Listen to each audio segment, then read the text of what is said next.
Assalamualaikum warahmatullahi wabarakatuh. Selamat pagi salih-salihahku. Bagaimana kabarnya hari ini? Semoga Allah selalu melimpahkan berkah dan rahmatnya untuk kita semua. Sebelum kita mulai pembelajaran pagi hari ini, marilah kita membaca bismillah terlebih dahulu. Bismillahirrahmanirrahim. Pembelajaran pada pagi hari ini yaitu tentang muatan IPA pada materi sumber energi.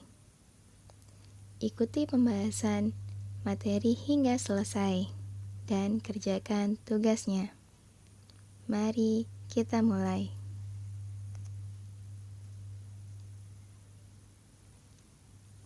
Nah, di sini beberapa pertemuan yang lalu kita sudah membahas tentang sumber energi. Hanya 3 bagian ya. Ada air, udara, dan juga ya betul, matahari. Nah, pada pagi hari ini kita akan membahas seluruh sumber energi yang ada di bumi. Mari kita ingat pembelajaran beberapa waktu yang lalu tentang seberapa pentingnya sih energi untuk kita. Yuk kita ingat kembali. Manfaat energi bagi manusia. Kemarin ada 5. Yang pertama, aktivitas makhluk hidup. Yang kedua, untuk transportasi. Yang ketiga, untuk penerangan. Yang keempat, penyembuhan penyakit. Dan yang terakhir, untuk hiburan. Nah, itu adalah kemarin yang sudah kita bahas tentang manfaat energi bagi manusia.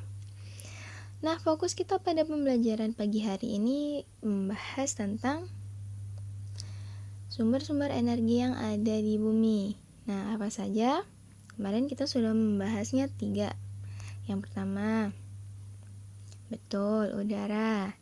Yang kedua, air. Yang ketiga, matahari. Nah, kita lanjutkan lagi ya.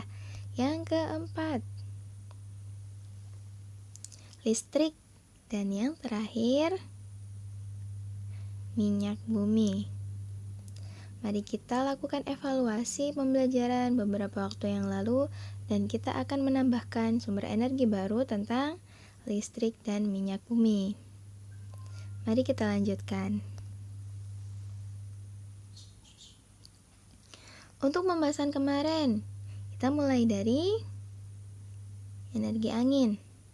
Nah, manfaatnya kemarin yang pertama untuk menerbangkan layang-layang, menggerakkan kapal layar, menggerakkan kincir, dan yang terakhir, pembangkit listrik.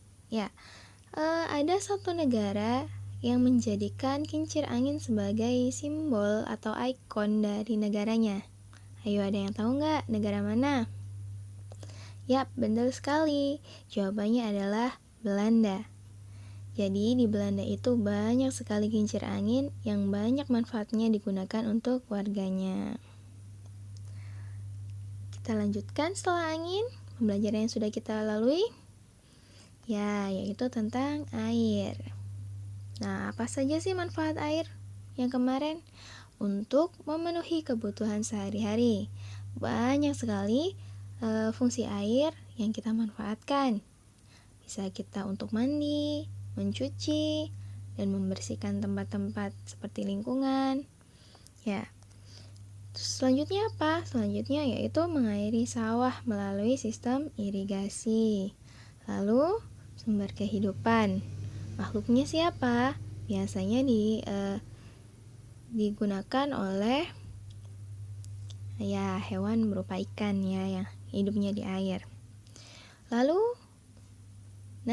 untuk kita minum agar kita tidak dehidrasi. Dan yang terakhir, untuk pembangkit listrik. Nah, ngomong-ngomong tentang pembangkit listrik, nah di sini kemarin kita sudah membicarakan tentang istilahnya. Istilahnya yaitu PLTA, pembangkit listrik tenaga air. Nah, bagaimana sih pembangkit listrik tenaga air? Nah, mari kita simak prinsip kerja pembangkit listrik tenaga air. Nah, bisa dilihat itu adalah sebuah skema atau gambaran tentang pembangkit listrik tenaga air. Nah, prosesnya bagaimana? Bisa dilihat, yang pertama, air yang berarus deras. Ya, jadi yang namanya pembangkit listrik tenaga air hanya terjadi pada arus-arus yang deras. Contohnya apa? Ada air terjun ataupun waduk. Ketika air sudah ditampung ya, kemudian memiliki arus yang deras, maka dia akan menggerakkan kincir air yang dihubungkan dengan turbin. Nah, ketika turbinnya dia bergerak, dia juga menggerakkan generator. Nah, di generator inilah yang mengubah menjadi energi gerak menjadi energi listrik. Jadi, di generator ini akan tercipta energi listrik. Nah, itu adalah prinsip pembangkit listrik tenaga air. Sudah paham ya? Yuk kita lanjutkan pembelajarannya. Nah, yang ini kemarin sudah kita pelajari banyak sekali manfaatnya, yaitu energi matahari. Nah, energi matahari adalah energi terbesar bumi. Kenapa kok disebut dengan energi terbesar bumi? Karena matahari memiliki banyak sekali manfaat untuk kita. Tanpa matahari, bumi akan gelap. Tanpa matahari, semua kehidupan akan menjadi tidak stabil karena perputaran tata surya kita mengitari matahari. Nah, manfaatnya apa aja sih untuk kita kemarin? Kita mulai pembangkit listrik tenaga surya. Alat yang digunakan yaitu panel surya. Lalu untuk mengeringkan benda-benda basah seperti mengeringkan baju, mengeringkan ikan, dan juga proses pembuatan garam. Lalu ada lagi pembentukan vitamin D untuk tulang. Ya, saat kita berjemur di pagi hari, maka sinar pada matahari akan memancarkan vitamin D yang baik untuk tulang kita.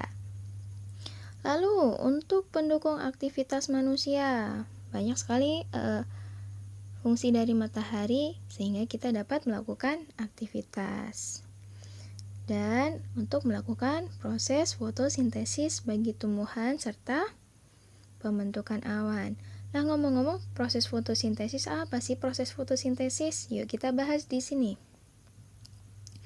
Proses fotosintesis. Nah, proses yang dimana pembuatan energi atau zat makanan pada tumbuhan hijau yang memanfaatkan cahaya matahari untuk mengubah air dan karbon dioksida menjadi oksigen dan glukosa. Berarti proses fotosintesis hanya terjadi pada tanaman saja. Manusia tidak akan bisa melakukan fotosintesis. Nah, jadi prosesnya bagaimana? Cahaya matahari akan membantu. Nah, yang dibutuhkan apa saja? Nah, ini dilihat di bagian bawah. Proses fotosintesis memerlukan karbon dioksida. Apa sih karbon dioksida? Nah, ketika kamu menghembuskan nafas, nah, seperti itu, maka yang kita keluarkan adalah karbon dioksida. Nah, ternyata karbon dioksida yang kita keluarkan akan diambil oleh tumbuhan hijau untuk melakukan proses fotosintesis. Selain karbon dioksida, dia juga dibantu oleh air. Makanya tanaman kalian harus sering-sering kalian siram, ya. Dibantu siapa lagi? Dibantu oleh matahari. Nah, tanpa matahari tidak akan terjadinya proses fotosintesis, sehingga manfaat matahari benar-benar terasa saat proses fotosintesis ini. Nah, menghasilkan apa sih proses fotosintesis? Ini dilihat di bagian bawah. Proses fotosintesis itu menghasilkan klorofil. Klorofil itu apa? Klorofil adalah zat hijau pada tumbuhan. Kemudian oksigen. Oksigen itu gas atau udara yang kita hirup, serta karbohidrat.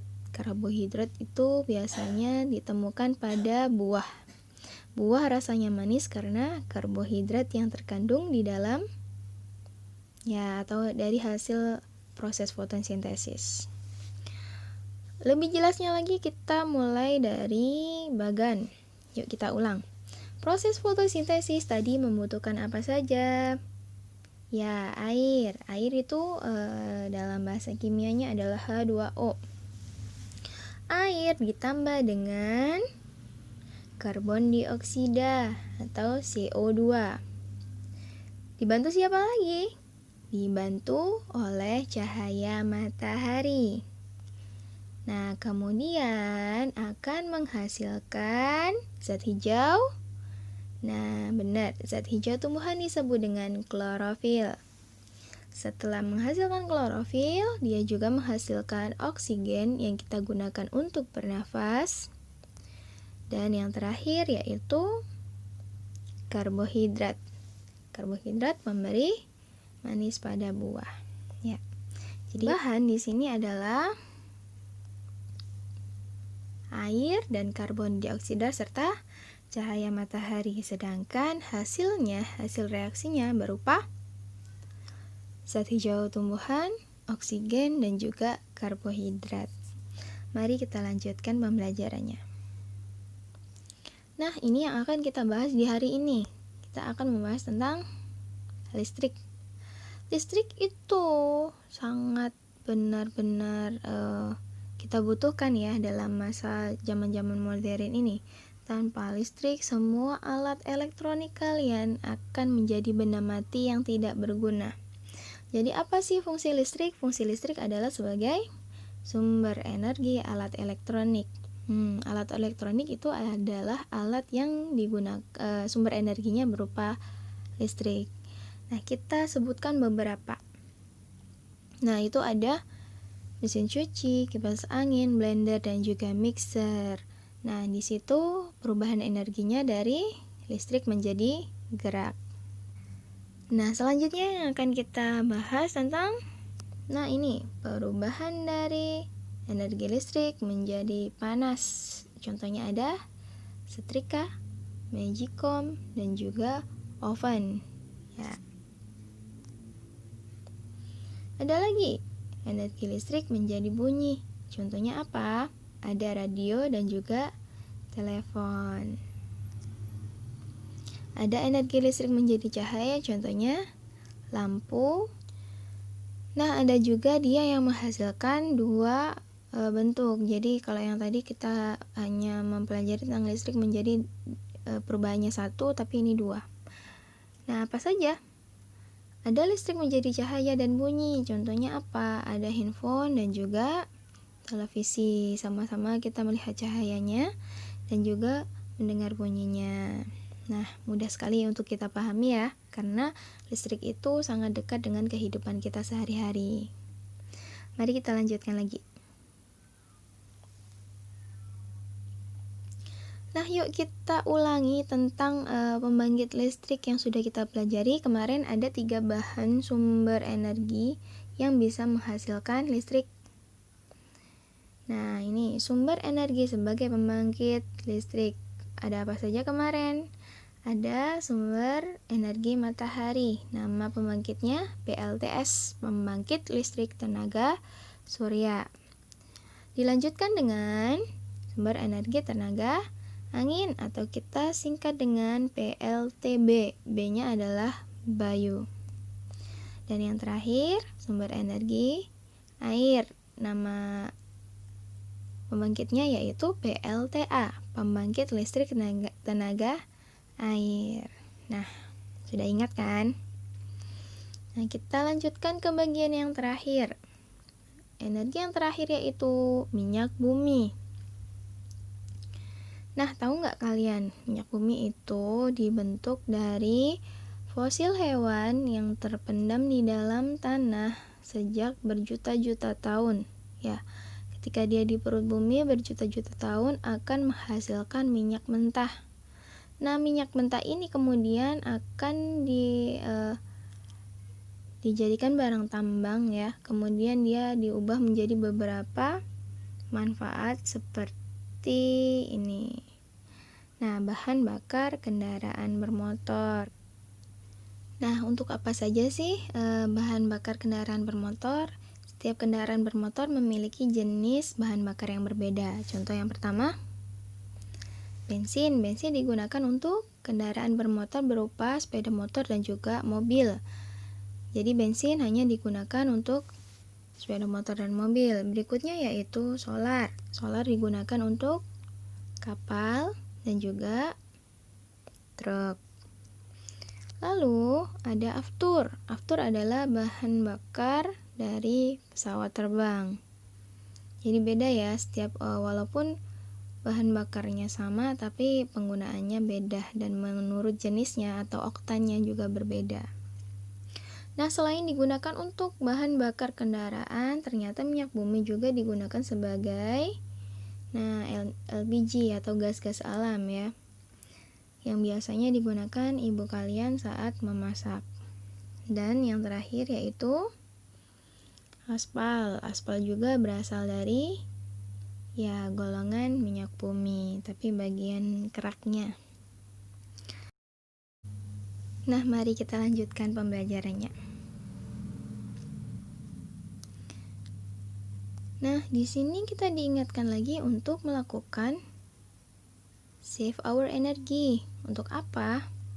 Nah, energi itu kita gunakan harus sesuai dengan kebutuhan sehingga energi tidak terbuang sia-sia.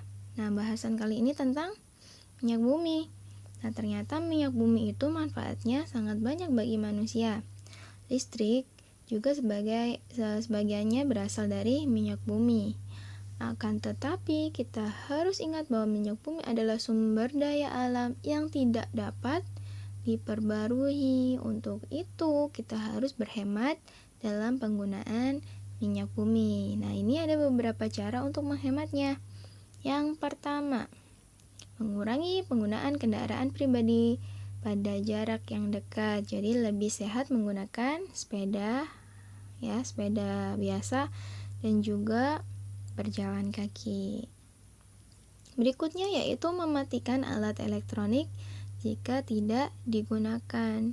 Selain kita memboros listrik, kita juga memboros penggunaan minyak bumi karena minyak bumi adalah penopang saat terbentuknya listrik itu tadi. Dari beberapa perusahaan listrik masih menggunakan minyak bumi. Yang ketiga yaitu memanfaatkan listrik dengan bijak. Nah, dengan memanfaatkannya secara bijak, maka kita akan tahu energi yang kita gunakan itu tidak akan terbuang sia-sia. Nah, itu tadi pembelajaran pada pagi hari ini. Mari lakukan evaluasi pembelajaran. Nah, ini ada soal evaluasi. Ada 10 soal yang harus kita jawab. Yang pertama, apa yang dimaksud dengan energi? Ada dalam video sebelumnya. Yang kedua, mengapa matahari disebut sebagai energi terbesar bumi? Tadi sudah saya jelaskan. Yang ketiga, sebutkan 5 sumber energi yang telah kalian pelajari. Sudah ada juga ya dalam video. Sebutkan istilah berikut PLTA, PLTP, dan PLTS. Ada juga dalam video. Yang kelima, alat apa ya yang digunakan untuk mengubah energi cahaya atau panas matahari menjadi listrik? Coba tadi diingat-ingat lagi. Yang keenam, dari manakah minyak bumi berasal? Berapa lama waktu pembentukannya? Coba tadi. Nanti diulang-ulang lagi videonya kalau misalkan kurang paham ya. Yang ketujuh, sebutkan 3 alat elektronik yang memiliki perubahan dari listrik menjadi panas. 3 saja ya. Yang ke-8, sebutkan 5 manfaat energi bagi manusia. Sangat mudah. Nomor 9, jelaskan proses terjadinya listrik pada PLTA. Dan yang terakhir, gambarkan bagan proses fotosintesis yang sudah kita hafalkan tadi. Nah, ditulis di buku tulis beserta soalnya.